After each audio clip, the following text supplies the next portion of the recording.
আদা রসুন পেঁয়াজ ধনিয়া জিরা গুঁড়া সব কিছু মশলা দিয়ে মাখিয়ে রাখছি। একটা শক্ত টক দই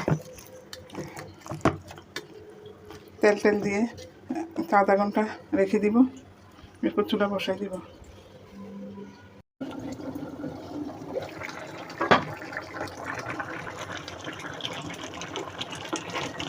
কতগুলো পানি দিয়ে দিয়েছে।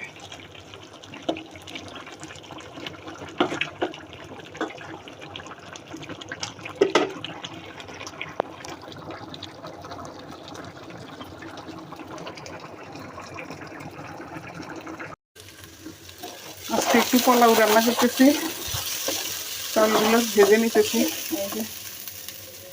পোলাওর মধ্যে একটু দুধ দিলে মজা হয়, আর একটু কিশমিশ সব রেডি করে রাখছি। মটর দিব, গরম পানি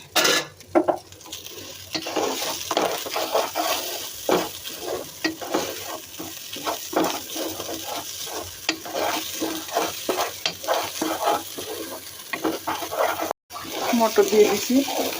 এখন পানি দিয়ে দিব। এই তো পোলাও রান্না হয়ে গেছে।